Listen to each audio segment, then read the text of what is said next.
तो गाइस, आप सभी का स्वागत है हमारे YouTube channel science classes by Raj में। मैंने आपको पिछली वीडियो में रासायनिक अभिक्रियाओं के बारे में बताया था, जिसमें मैंने सबसे पहली आपको योगात्मक अभिक्रिया या कॉम्बिनेशन रिएक्शन, दूसरा मैंने बताया था वियोजन अभिक्रिया,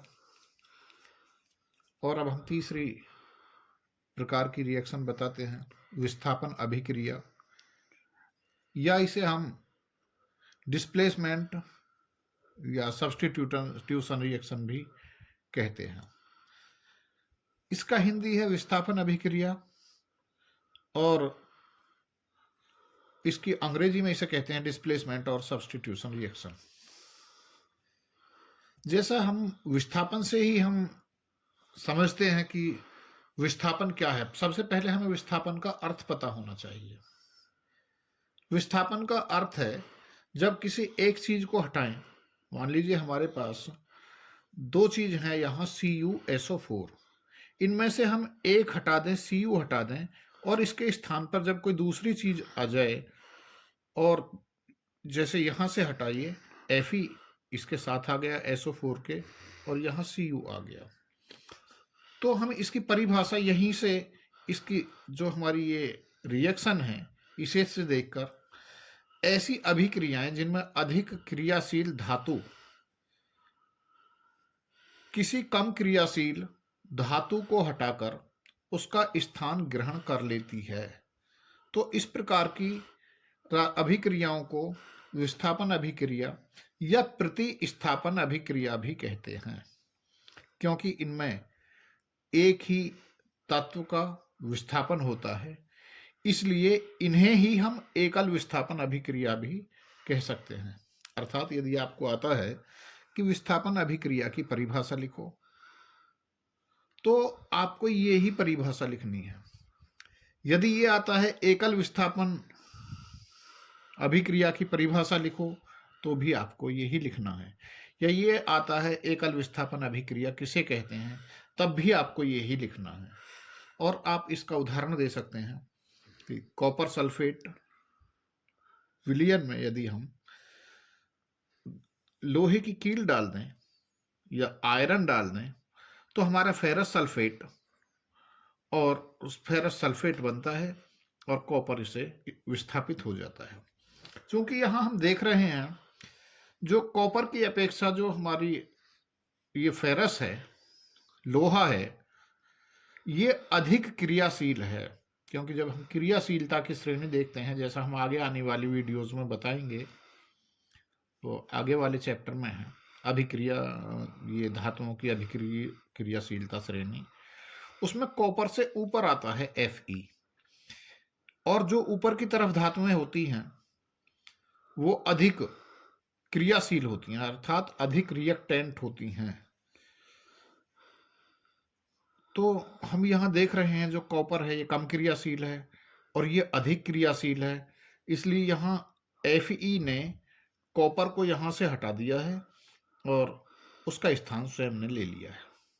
इसीलिए ये एकल विस्थापन, क्योंकि यहाँ से एक हटा है और उसके स्थान पर एक ही आया है, इसलिए ये एकल विस्थापन अभिक्रिया है।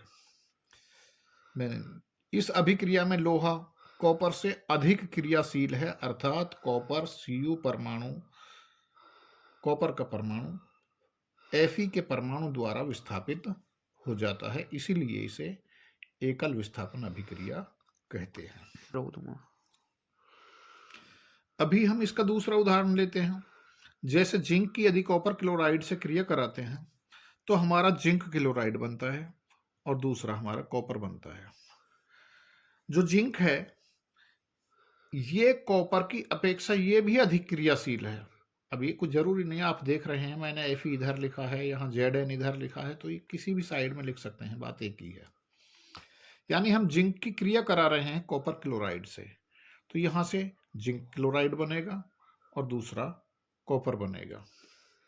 इस अभिक्रिया में भी जिंक कॉपर से अधिक क्रियाशील धातु होने के कारण कॉपर Cu को विस्थापित करके जिंक क्लोराइड का विलयन बनाता है। अभी जो हमने बताए हैं ये एकल विस्थापन अभिक्रिया बताई है।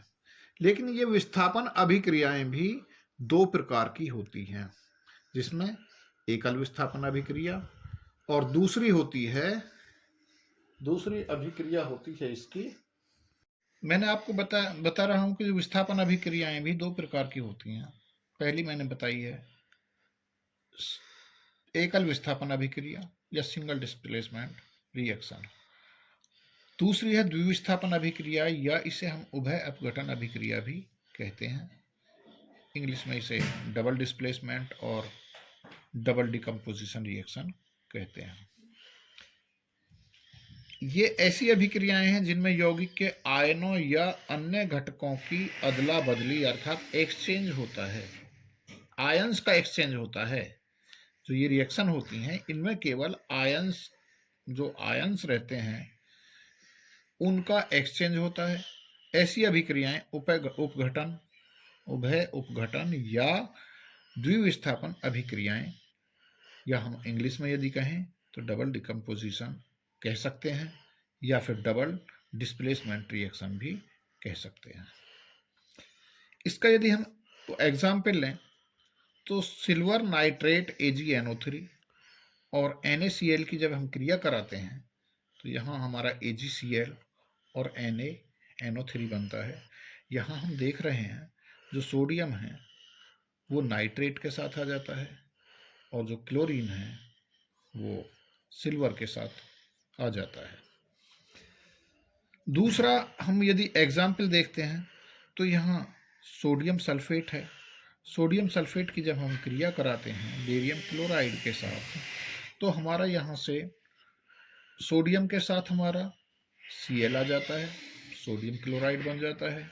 इसी प्रकार बेरियम के साथ हमारा सल्फेट आ जाता है, बेरियम सल्फेट बन जाता है। इस प्रकार जो उपरोक्त अभिक्रिया हैं इनमें हम देखते हैं कि AgCl के साथ और Na के साथ NO3 आ जाता है। इसी प्रकार दूसरी अभिक्रिया में भी जैसा मैंने अभी बताया है बेरियम सल्फेट और सोडियम क्लोराइड प्राप्त होते हैं, अर्थात इनमें आयनों की अदला बदली होती है। इसी को हम डबल डिस्प्लेसमेंट रिएक्शन या द्विविस्थापन अभिक्रियाएं कहते हैं। और आज के लिए इतना ही। फिर एक बार मैं आपसे कह रहा हूं कि मेरे आगे वाली वीडियो देखने के लिए मेरे चैनल को सब्सक्राइब करें और बेल आइकॉन दबाना ना भूलें, जिससे आगे वाली वीडियो आप आसानी से देख सकें। Thank you.